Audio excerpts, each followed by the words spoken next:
আসসালামু আলাইকুম সকলকে। আশা করি সবাই ভালো আছেন এবং আলহামদুলিল্লাহ আমিও আল্লাহ তাআলার রহমতে অনেক ভালো আছি। আমাদের ঘরের কাছে মানে আমাদের খামারের ঘরের কাছে যে পালাটা ছিল ওই পালাটা অনেকদিন আগে শেষ হয়ে গেছিল। সেটা তো আগের একটি ভিডিওতে আমি আপনাদেরকে বলেছিলাম। আমাদের আরেকটি পালা যে পালাটা একেবারে ভিটাত ছিল মানে বাড়ি থেকে একটু দূরে, ওই পালাটি আমরা বাড়িতে নিয়ে আসবো। কারণ এখন যেহেতু কৃষিকাজের সময়, যার কারণে বাড়ির বাইরে বেশি থাকা লাগছে, মানে জমিতে বেশি কাজ করা লাগছে, যার কারণে সেখান থেকে এসে আবার এই ভিটা থেকে পয়েল নিয়ে যাওয়া একটু সমস্যা হচ্ছে, যার কারণে এই পালাটি আমরা বাড়িতে নিয়ে আসবো। যাই হোক, এখন যে পালাটি অর্ধেক দেখতে পাচ্ছেন এটাই হচ্ছে আমরা বাড়িতে নিয়ে আসবো। আর আমাদের পাশে আরেকটি পালা আছে, এই পালার থেকে আমাদের পালাটা একটু ছোট ছিল, কারণ এই পালা থেকে আমরা খড় নিয়ে গিয়ে গরুকে খাইয়েছি, যার কারণে আমাদেরটা একটু ছোট হয়ে গেছিল। তো এই জায়গায় দেখতে অনেকটা নিয়ে যাওয়া হয়ে গেছে। আর এই জায়গায় মুরগি কতগুলো সেটা দেখতে পাচ্ছেন, মানে এই জায়গায় প্রচুর মুরগি ছিল। আর আমরা পয়েল যখন ভাঙলাম, মানে পালা যখন ভাঙলাম, তখন তো মুরগির সংখ্যা আরো বেড়ে গেছিল, মানে চারিদিকে যত মুরগি ছিল সবগুলোই চলে এসেছিল। তো এই জায়গায় দেখতে পাচ্ছেন যে আমাদের খামারের পাশে এই জায়গায় আমরা পালাটা দিচ্ছি। আর এই জায়গায় পালাটা অনেকটাই এগিয়ে গেছে, কারণ এই জায়গায় আমি আর আব্বা কাজ করতেছিলাম, মানে হঠাৎ করে এই পালাটা নিয়ে আসা, যার কারণে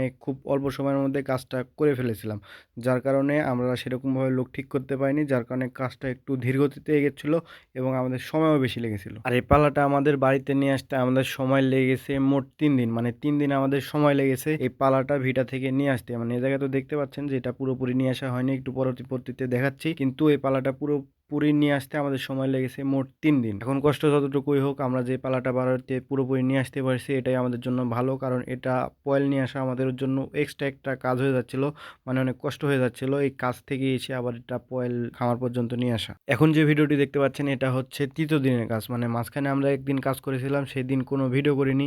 আর এই কাজটা হচ্ছে সেরকমভাবে ভিডিও করা যায় না, মানে ক্যামেরা এক জায়গায় রেখে ভিডিও করার কাজ না এটা, যার কারণে সেরকমভাবে ভিডিও করতে পারিনি। আর এই জায়গায় যতটুকু পয়েল ছিল ততটুকু আমরা বাড়িতে নিয়ে চলে এসেছি। আর এই জায়গায় বাড়িতে নিয়ে আসার পর এই জায়গায় আমাদের খামারের পাশে যেগুলো পয়েল আছিল সবগুলো রেখে দিয়েছি, কারণ একটা পালা সম্পূর্ণ হওয়ার পরেও এই কয়েকটা পয়েল এই জায়গায় থেকে গেছিলো, মানে একটা যে পালাটা আমরা শুরু করেছিলাম সেটা শেষ হয়ে গেছে এবং শেষ হয়ে যাওয়ার পরে এই কয়েকটা পয়েল এই জায়গায় থেকে গেছে। তো এই জায়গায় দেখতে পাচ্ছেন এই পালাটা আমরা দিয়েছিলাম, মানে সর্বপ্রথম যেটা দেখেছিলেন ওটাই আমরা সম্পূর্ণ করতে পেরেছিলাম। তো আলহামদুলিল্লাহ খুব সুন্দর হয়েছে পালাটা। এখন যেহেতু খুব বৃষ্টি বা কিংবা সেরকম জোরে ঝড় হয় না বা বাতাস হয় না যেটাই বলেন, যার কারণে পালাটা সেরকমভাবে দিলে হয়, মানে যেমন তেমনভাবে দিলে হয়, কিন্তু আগে যদি দিতাম সেক্ষেত্রে ঝড় হতো, বৃষ্টি হতো কিংবা জোরে বাতাস হতো, যার কারণে পালাটা ভালোভাবে দিতে হতো। কিন্তু এখন যেহেতু সেরকম কিছু নাই, যার কারণে আমরা এরকমভাবে দিয়েছি এবং এটাই আলহামদুলিল্লাহ আমাদের জন্য ভালো হয়েছে। আর এই জায়গায় দেখতে পাচ্ছেন পয়েলের কাজ করে চোখ মুখের অবস্থা একেবারে শেষ হয়ে গেছিল, মানে এই কাজটা অনেক কঠিন কাজ বা একটু কষ্টের কাজ বলেন কি। আর এই জায়গায় যে অতিরিক্ত পয়েলগুলো দেখতে পাচ্ছিলেন, মানে ওই পালা সম্পূর্ণ করার পর যে পয়েলটা ছিল সেটা দিয়ে আমরা ছোট একটা পালা দিয়ে দিয়েছি, ওইটা থেকে এখন আমরা খাবো, মানে এটা প্রথমে খাইয়ে তারপরে কিন্তু